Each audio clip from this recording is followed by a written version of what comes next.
بسم الله الرحمن الرحيم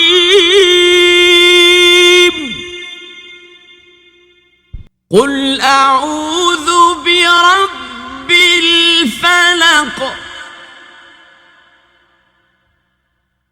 من